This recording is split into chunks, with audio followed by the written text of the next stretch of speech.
when you're going through life and you're just like, you know what, I know I've forgotten something. I haven't done a wrap-up all year. Oops. Hi guys, I'm Shelley and today I'm bringing you part 1 of the many booked wrap-up. So I'm changing it up a little bit on this channel. Instead of doing a monthly wrap-up, I'm just going to do a wrap-up in parts throughout the year. So when I hit a certain amount of books, it could be anytime, anywhere. Surprise wrap-up with jazz hands.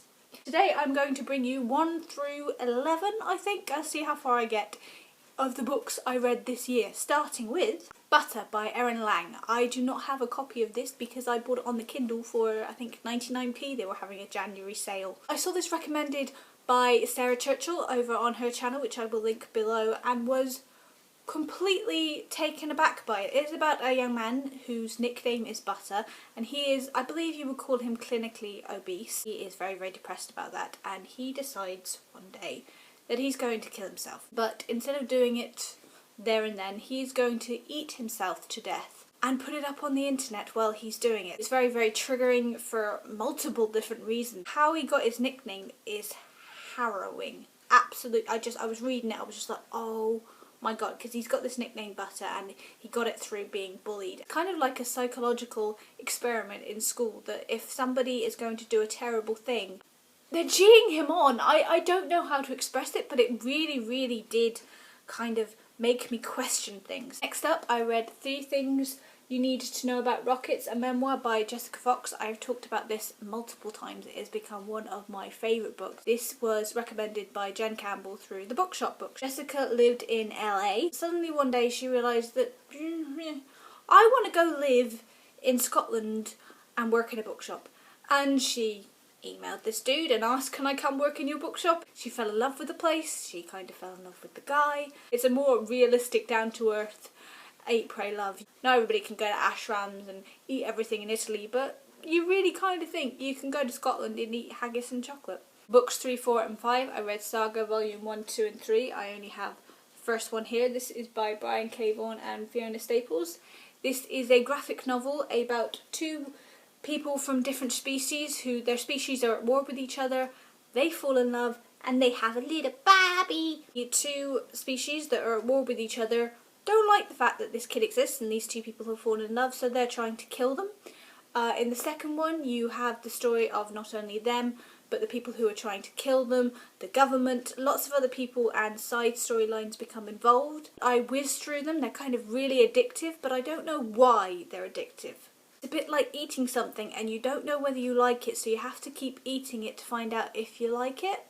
Does that make sense? Yeah, I'm not sure how I feel about this series. Everybody raves about it. I'm still on the fence. Then for books 6, 7 and 8, I read books 7, 8 and 9 of the short stories of Doctor Who.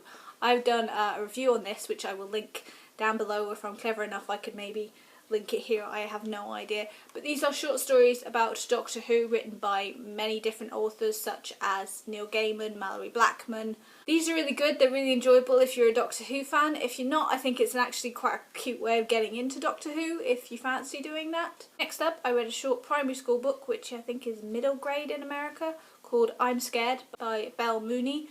I was at my mum's, I wanted something to read, and there it was on the bookshelf, and I haven't read it for years. It is about a girl who is scared of different things. I found it really helpful when I was young because I was a very, very anxious and scared person, and it puts you in that situation and teaches you how to deal with being scared of the dark or meeting new friends. It's kind of weird rereading it as an adult going, wow, I was scared of a lot of things. For book 10 and all you Firefly and Serenity fans, we have Leaves on the Wind. This is by Zach Whedon, and this is the story of after Serenity. So after Firefly and after the movie Serenity, what happens next? I was really, really excited about this because after Serenity, I want to know all that happens. But yeah, it felt like it was pandering to the reader. I felt like I was given everything I ever wanted, but suddenly didn't want it because it didn't seem like Firefly or Serenity. It felt like I was reading fan fiction, basically, which in itself is really, really good, but I wanted the grit of Firefly. And last but not least, I started the Bloodline series by Richelle Mead, which is a spin-off of the Vampire Academy. I don't have the book with me because I borrowed it off of the library.